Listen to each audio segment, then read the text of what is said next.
Today's News of Taiwan broadcast, August 4th, 2026. This is the brief on Taiwan's latest systemic alerts and institutional accountability. So, from cell phone alarms to financial guardrails and major food safety failures, today's stories show us how Taiwanese institutions are managing and mismanaging our public risks. First, let's talk about that massive mobile alert panic. At 2:30 p.m., phones across the country started blaring, sending everyone bracing for an earthquake. Well, it turns out it was just an early heads-up for upcoming air raid drills. Using a top-tier emergency alert for a simple preview is literally like pulling a building's fire alarm to announce next week's practice. It's a surefire way to cause public fatigue. Second, we're seeing a surprising loosening of financial warnings. The Taiwan Stock Exchange is overhauling its 30-year-old system. Starting August 10th, the cooling-off penalty for erratic stocks drops from 10 down to 5 trading days, with match delays cut to just 2 minutes. Officials claim the old rules killed liquidity, but, in today's volatile market, ripping these restrictions away feels exactly like taking the brakes off a speeding car to appease impatient drivers. Finally, there's the food safety alert that never rang. State-owned enterprise Taiwan Sugar found a cancer-causing chemical in their oil supply, but instead of alerting authorities, they quietly returned it. The government absurdly defended them, arguing a restaurant returning a rotten vegetable doesn't warn the entire market. It's completely ironic. Officials blast our phones for a drill, yet a state-owned company acts like a disconnected smoke detector during a real hazard. Whether you're dealing with a blaring phone, a volatile stock, or tainted oil, a warning system is only as good as the judgment behind it. The $18,000 detour and the grinder vigilante, 5 times today's news defied all logic. 1. Introduction: the chaos of the everyday. News consumption usually follows a predictable rhythm, a blur of economic statistics, political posturing, and weather updates that we tune out like background static. But occasionally, the universe glitches, and stories emerge that defy the very laws of common sense. Whether it's a high-tech aircraft paralyzed by low-tech utility wires or the theater of the absurd playing out in local snack stalls, these moments force us to pause and squint at the screen. Today's headlines aren't just reports. They are a collection of short-circuited logic and surprising ironies that reveal the messy, hilarious, and sometimes heroic human element hiding beneath the data. 2. The grinder-wielding friend, a lesson in expensive irony. In Hsinchu, a 60-year-old man named Yang recently provided a textbook example of analog rage against a digital machine. Armed with a portable grinder, Yang took to Highway 3 in the dead of night to physically saw down a fixed-speed camera. His noble, albeit misguided, quest. He had borrowed a friend's heavy motorcycle and feared he'd been caught speeding, so he decided to destroy the evidence to save his friend from a license suspension. The strategic escape was short-lived. Police nabbed him just 300 meters from the crime scene. The ultimate irony, however, is twofold. First, Yang already owed several $100,000 TWD in accumulated traffic fines, making this a drop in a very deep bucket of debt. Second, in his rush to be a local vigilante, he forgot the cardinal rule of the digital age. The data was likely transmitted long before the blade hit the pole. He didn't just fail to save his friend, he traded a speeding ticket for a felony charge of destroying public property. I was just using the grinder to saw some trees. You can see how thick they are. This tool can definitely cut them. 3. The Shishi gridlock, when a helicopter meets a traffic jam. In a scene of peak urban surrealism, a display helicopter from the China University of Science and Technology managed to do what no storm could, completely paralyze Shishi's Datong Road. While being transported from Nankang back to a Hsinchu campus, the aircraft's rotor blades snagged on power lines and surveillance camera housings. This wasn't just a traffic jam, it was a technical blackout. As the blades tangled with the city's eyes, witnesses reported the surveillance feeds going flash and then black. The cause was a classic failure of administrative compliance. While the transport company had a permit for Provincial Highway 1, the driver decided on an unpermitted detour through Shishi. This shortcut resulted in a half-hour gridlock, a localized power outage, and an $18,000 TWD fine. It is a poignant reminder that even aviation technology can be humbled by a few stray wires and a lack of proper paperwork. 4. The buyer's remorse, defense, ethics in the oil scandal. The ongoing clash between Taisuco, Taiwan Sugar, and the Ministry of Economic Affairs, MOEA, over contaminated oil has shifted from a food safety issue to a debate on legal minimalism. After Taisuco discovered excessive levels of benzopyrene, a known and potent carcinogen, in its oil supply back in May, the state-owned giant chose to return the product quietly rather than alert the authorities. The MOEA defended this stance by suggesting that a state enterprise shouldn't be held to infinitely escalated reporting standards.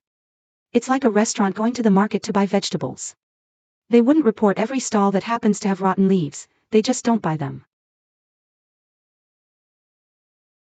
The High Prosecutor's Office isn't buying the analogy. Prosecutor Changhua argued that for a pillar of national food safety, reporting isn't a favor to the government, it is a mandated legal duty. This highlights the friction between a company acting like a savvy shopper and a public that expects a state-owned guardian to protect them from carcinogens, not just manage their own inventory. 5. The $120 TWD snack, when the wrapper costs more than the filling. Tourism hotspots are famous for sticker shock, but a big intestine wrapped in small intestine, rice sausage with meat, vendor in Pingdong's Taichung has set a new record for consumer indignation. A customer was stunned to pay 120 TWD** for the combo, specifically when the price was revealed to be $80 for the rice sausage and $40 for the meat. The vendor's defense is a masterclass in artisanal pride. They use real pig intestine casings instead of cheap plastic alternatives. However, the controversy was fueled by a simple human error. The vendor admitted they forgot to hang the price tag that day because they were too busy. It is the eternal collision between quality-driven pricing and the suspicion of a tourist trap. Is a real casing worth double the price of the meat inside? For this customer, the authenticity didn't quite soften the blow to the wallet. 6. The 16-year-old shield, a reminder of human bravery. To cleanse the palate, we look to the California coast, where 16-year-old lifeguard Williams proved that individual courage is still our strongest currency. Williams dove into monster waves to rescue a 10-year-old boy who was seconds away from being claimed by the Pacific. The footage of the teenager shielding the child with his own body as they were pummeled by surf went viral, eventually earning Williams an invitation to the White House for an official commendation. In a week of fines and scandals, it is a necessary reminder of our capacity for selflessness. I almost started crying because of how determined he was to save that boy's life. It makes me so proud to see what our lifeguards do every day. 7. Conclusion. The muscle memory of modern life. At exactly 2:30 p.m. this week, the national alert for the resilience exercise Minnan pierced the quiet of the afternoon. It wasn't a disaster, but the reaction was visceral. Children cried in aquariums, office workflows shattered, and naps were abruptly ended. Critics worry that these frequent previews create a false muscle memory, desensitizing us to the real thing. Whether it's the blare of a phone or the sight of a helicopter stuck in traffic, we are constantly forced to choose between paying attention or tuning out. Are these stories a necessary wake-up call, or are we simply becoming immune to the absurd? Today's material is a transcript of a fast-paced morning news broadcast, covering a massive breadth of topics, from a gas explosion in Changhua to national stock market reforms and U.S.-Iran relations. It provides a highly comprehensive, action-packed snapshot of the day. But I can see what you're going for here. Let's see how we can strengthen this. Grouping news items by thematic resonance, rather than arbitrary geographic proximity or sheer sensationalism, builds a much more digestible and compelling morning narrative for the viewer. Yeah, absolutely. Because the weakness driving that sort of viewer indigestion is just severe cognitive whiplash. Right. I mean, we are basically looking at a current structure that functions a bit like a really chaotic multi-course meal. Oh yeah, that's exactly what it feels like. Like, I imagine an audience member is served a bowl of scalding hot soup, right? And then chased instantly by a slice of sweet cake. Right, and then suddenly handed a heavy, rare steak. Yeah, just completely out of nowhere. And every single component on that menu might be high quality on its own. But consuming them in that specific rapid-fire order, it completely ruins the digestion. It really does, because the rundown frantically forces the audience to jump from like a local Changhua breakfast shop explosion and a Kaohsiung car flip directly into complex national newspaper headlines. Right, detailing Taiwan Sugar's tainted oil. Yeah, the tainted oil and the TWSE stock market rule changes. And then, before the viewer can even process those economic stakes, the script snaps right back to a Taichung police chase. And that Taoyuan labor inspector abusing their power, it's just everywhere. It's everywhere. From a cognitive perspective, the human brain requires a distinct fraction of a second to actually categorize the stakes of incoming information. Oh, totally. When a broadcaster feeds the brain a visceral, immediate physical danger, like a gas explosion where debris is actively flying into the street, the amygdala just immediately shifts into a survival-oriented mode of processing. Right, it's instinct. The viewer subconsciously asks, is my physical environment safe? Exactly. And following up that survival trigger with a story demanding the evaluation of a systemic economic impact. Like the benzopyrene levels? Yes, like the benzopyrene levels discovered in a corporate regulatory failure.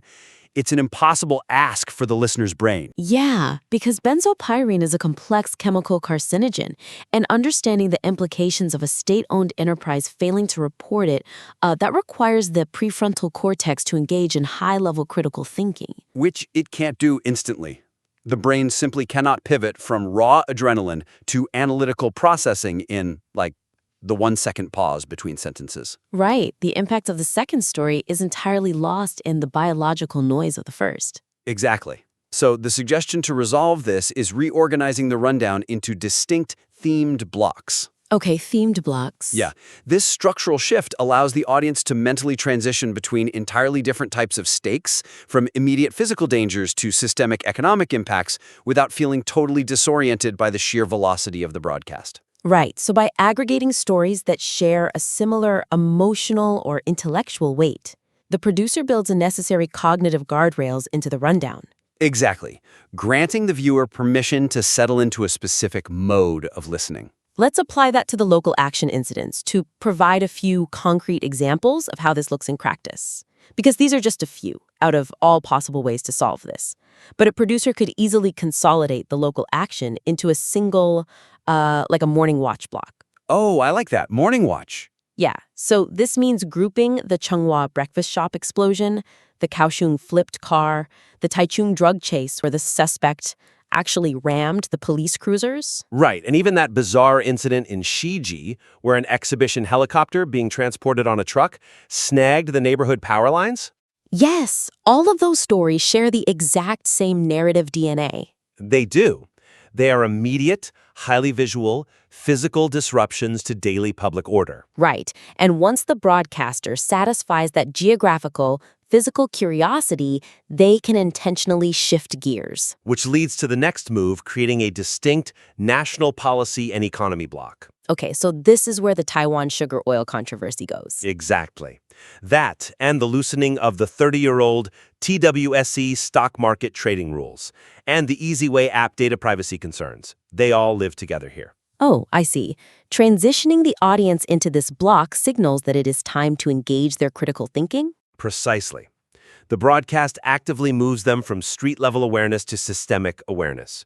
But looking at the mechanics of morning television, separating all the fast-paced local action into one block raises a structural concern. Okay, what's that? Well, morning audiences tune in for relentless high-velocity momentum because they're getting ready for their day, right? Sure, yeah. If a producer consolidates all the heavy policy and financial news into one massive chunk, doesn't that risk a massive viewership drop-off? I mean, it kind of feels like hitting a brick wall after racing at 100 miles an hour. Well, that's a fair point. But the drop-off only occurs if the policy block is treated like a dry textbook reading. Right. The momentum doesn't actually have to stop. The type of momentum just needs to change from physical action to intellectual stakes. Okay. The velocity of a financial story can be just as gripping as a police chase if the broadcaster actually unpacks why the viewer's wallet is in danger, rather than just, reciting numbers. Which highlights a completely different layer of structural pacing we need to address. Elevating the explanatory depth of complex financial and policy stories prevents critical national news from being overshadowed by visceral, fast-paced local incidents. Yes, absolutely. Because the weakness in the current draft is that significant systemic issues are delivered with the exact same rapid-fire brevity as minor local gripes. Right. The script presents monumental changes to the national stock market, specifically shortening the disposition period to 5 days. And adjusting the matching times down to 2 minutes. Yeah, and it also introduces incredibly dense legal arguments surrounding Taiwan Sugar's reporting obligations to the government. But these massive shifts in national policy are rushed through the teleprompter at the exact same speed as a story of a disgruntled man in Hsinchu cutting down a speed camera with an angle grinder. Right, or a tourist logging onto social media to complain about a $120 sausage in Pingtung. Yeah, the sausage story. The broadcast is currently treating all information as mathematically equal simply because it occupies the same amount of time on the screen. Exactly. And a structural change to how retail investors trade volatile stocks fundamentally impacts the retirement funds and livelihoods of millions of people. While pricey sausage in a night market is a fleeting localized complaint. Right. So when a producer fails to adjust the pacing to reflect the gravity of the story, they inadvertently tell the viewer that the stock market reform is no more important than overpriced street food. So true. So the suggestion here is to allocate slightly more breathing room to unpack the so what of these economic and policy stories. Right. By trimming highly redundant details from the local disputes, a producer can easily buy the time needed to ensure the viewer actually understands how these systemic changes affect their daily lives and wallets. Yeah, we have to separate the signal from the noise. I mean, in the local dispute segment, the script currently dedicates substantial time to the ping-tong sausage vendor explaining the nuanced differences between using real pig intestines versus artificial plastic casings. I know, it's so strange. It adds color, certainly, but it consumes precious seconds that rightfully belong to explaining the national economy. Exactly. So, looking at a few concrete examples of ways to implement this deeper focus, we can start with the TWSE rule change. Okay, yeah, taking 10 extra seconds to clearly explain why investors called the old system a liquidity killer before simply listing off the new numerical rules completely alters the audience's investment in the segment. Right. Let's actually break down what a disposition period means in practice. Under the old rules, if a stock became highly volatile, trades weren't executed instantly. They were matched every 5 minutes.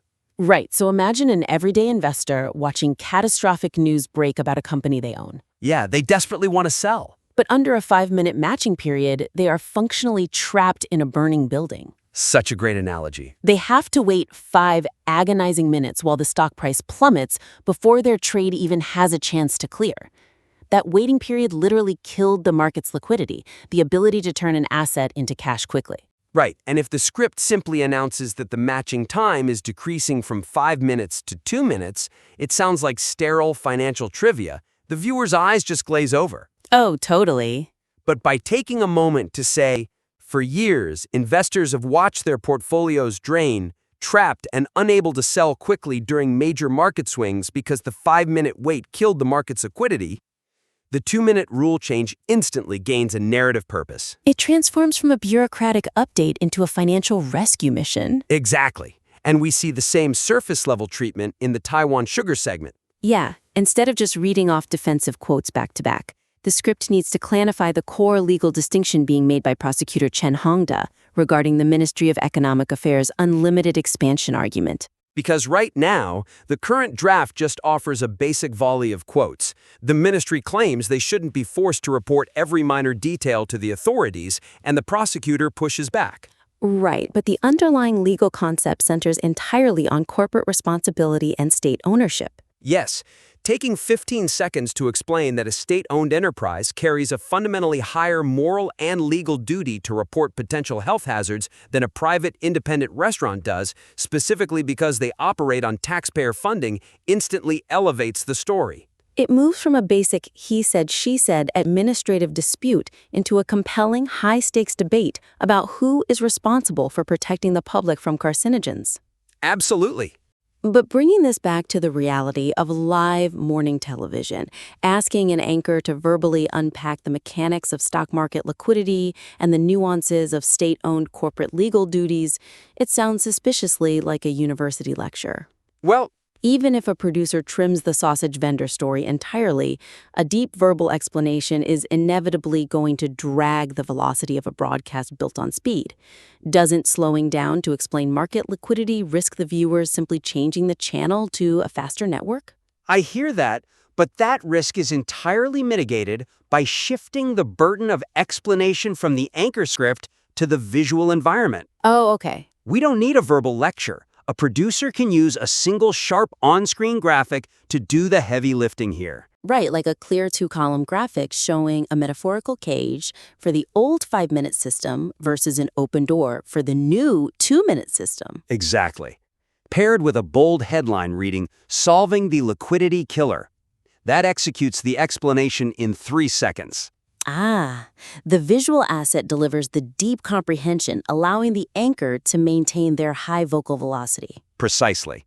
So we've discussed preventing structural whiplash by blocking the content thematically, and preventing intellectual whiplash by adjusting our pacing for complex policies. But there is an even more dangerous type of whiplash happening in this rundown: emotional whiplash. Yes. This is huge. Establishing deliberate tonal buffers around severe human tragedies respects the gravity of the events and prevents unintended insensitivity in the broadcast. And the prominent weaknesses embedded in this script is that deeply tragic stories are sandwiched uncomfortably close to bizarre or lighthearted consumer complaints. The transition pulling away from the Taichung double murder court update is a prime example of this editorial failure. It really is. The script highlights a devastating detail where a grandmother is left to raise her orphaned granddaughter, focusing on a quote where the young girl asks if she can stay with her grandmother until she grows up. Yeah. It is an exploration of profound, heartbreaking human suffering. Moving rapidly from that level of trauma straight into a story about dirty dumper boat life jackets at a Tainan farm creates a jarring, disrespectful contrast. It's awful.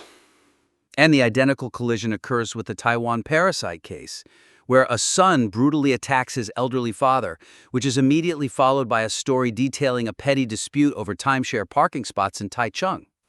The broadcast is essentially demanding that the audience open their hearts to experience a moment of profound empathy, and then 3 seconds later demanding they feel trivial outrage over a moldy life jacket at a bouncy castle. Right. It's too much. The suggestion to resolve this emotional vertigo is to use the anchors to actively modulate the tone through empathetic transition scripts and strategic commercial breaks. So a producer must intentionally isolate heavy emotional content from trivial daily oddities. Yes. Navigating this requires an understanding of psychological baseline resetting. You know, when humans process severe grief, violence, or trauma, our emotional bandwidth is pushed to its absolute limit. Of course. If a broadcaster immediately introduces a trivial annoyance into that heightened state, the brain actively rejects it, often breeding resentment toward the news program for appearing so callous. Because the anchor serves as the emotional surrogate for the viewer. If the anchor doesn't take a physical breath after a tragic story, the viewer isn't given the psychological permission to process it either. Exactly. So looking at a few concrete options for improvement.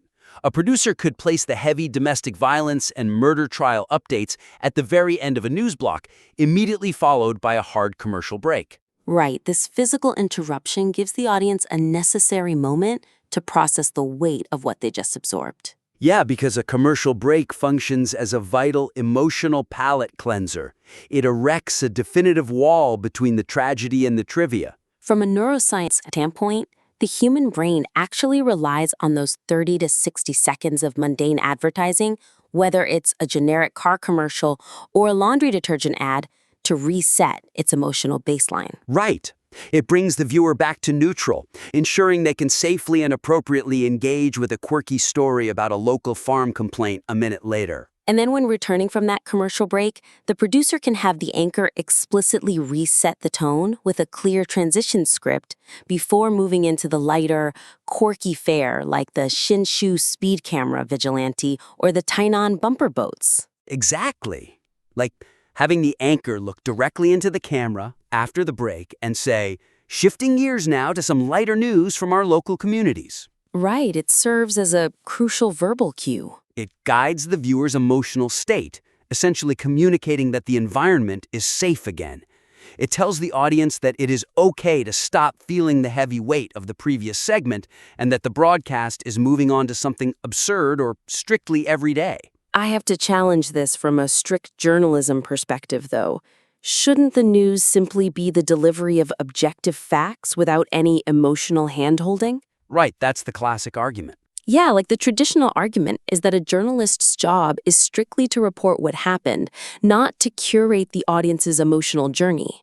If we start orchestrating elaborate tonal buffers and telling the audience when it is safe to feel happy or sad, aren't we crossing a dangerous line into psychological manipulation? Well, ignoring human psychology is actually a massive service to the objective facts.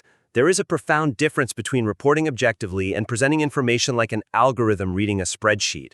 Fair point. When a producer presents a horrific murder right next to a moldy life jacket, that jarring juxtaposition doesn't make the broadcast objective. It introduces a massive bias of absurdity. Right. The audience becomes so distracted by the sheer weirdness of the transition that they physically stop absorbing the information. Exactly.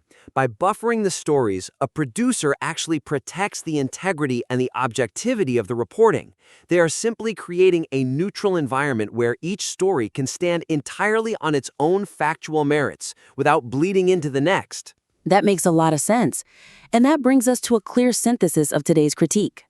To recap, we explored reorganizing the rundown into distinct thematic blocks to prevent cognitive whiplash, dedicating deliberate time in using sharp visual graphics to explain the so what of complex national policy stories, and finally, utilizing strategic commercial breaks and transition scripts as tonal buffers to separate severe, tragic news from lighthearted local oddities. And we warmly invite the listener to apply these structural and tonal edits to their next broadcast rundown and submit it back to us for another critique. Testing these pacing adjustments will dramatically transform how the audience engages with the facts. Yeah, sci-fi is really good.